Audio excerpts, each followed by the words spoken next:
এইরকম একটা হালিম যেটার ভিতরে খাসির মাংস আছে, এই জিনিস যদি আপনারা হুদা 50 টাকা দিয়ে এমন বাটি বইরা দেয়, তাহলে কি আপনারা বিশ্বাস করবেন? তো আপনারা কবে সেরাই কয় কি তুই কি এটা 90 দশক পাইছস রে? 90 দশকে নানি দাদিরা বাচ্চা থাকলে গেলে গোলামের পুত এই জিনিস বিলে হুদা 50 টাকা দিয়ে দিব, তুই পাইছস কইরা আবার খাসি সুদ্ধা। ঘটনা পুরাই সত্যি। এই 90 দশকে যাওয়ার জন্য আপনাদেরকে যেতে হবে 90 শতকে। আসসালামু আলাইকুম। বাবুরাইল লেকের জিমখানার পাশে জল্লার পাড়ের অংশের আপনারা আসলে এখানে দেখবেন নানান ফুড কোর্টের পাশে 90 শতক নামে একটা ফুড কোর্ট আছে, যেখানে গেলে আপনি 90 দশকে ফিরে যাবেন। কারণ এখানে খাসির হালিম দিবে মাত্র 50 টাকা দিয়ে। আর এখানে মালটা, তরমুজ, লেবুর ফ্রেশ জুস পাবেন। এখন জুস টুস তো অনেক কিছুই আছে, তবে আমরা যেটা খাওয়ার জন্য গেছি সেটা হচ্ছে এই যে হালিম। এই হালিমের লাড়াচাড়া দেখলে মুখের মধ্যে পানি চলে আসে। আর এই রমজান মাসে তো আসলে কথাই নাই, এই ধরনের নানান কিছু থাকবে এই হালিমের ভিতরে। কাঁচামরিচ, পেঁয়াজ যাই দেন। আবার যদি আপনি মনে করেন 50 টাকাতে আপনার হানকি বইরা এরকম মাংস দিব, তাইলে কিন্তু হইব না। আপনারা আসলে দিব 1 টুকরা বা 2 টুকরা, 3-4 টুকরা পড়লে আপনি সেই লেভেলের ভাগ্যবান। এটার লেগে যাওয়ান লাগবে। কিন্তু জল্লার পার আগেই বলছি, আবারও লাড়াচাড়া দেখা বোঝেন। এই বাটির ভিতরে যখন আপনারা এরকম দিব, গ্রানটাও আসলে অস্থির লাগে। এটা যে আসলে অনেক বেশি স্পেশাল সেটা বলা যাবে না। একেবারে সাদা মাঠা টাইপের একটা হালিম। এই হালিমের ভিতরে একটা স্পেশাল কিছু ফিল আছে, অন্যরকম। সেটা হচ্ছে খাসির মাংস মুখে দিলে বিষয়টা এরকম পাবেন। ওটা কিন্তু বারবারই বলতেছি না,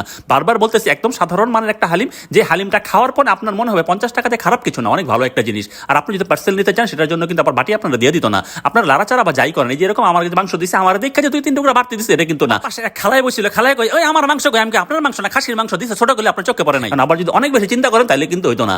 ছোটখাটো মাংস চিন্তা করতে গিয়ে বড় বড় এত্তারি খাসির মাংস দিয়ে বেড়ে চিন্তা করলে কিন্তু পাইলে একটা খাসির নাইমা গুতা দিতে পারে, এটা কনফার্ম।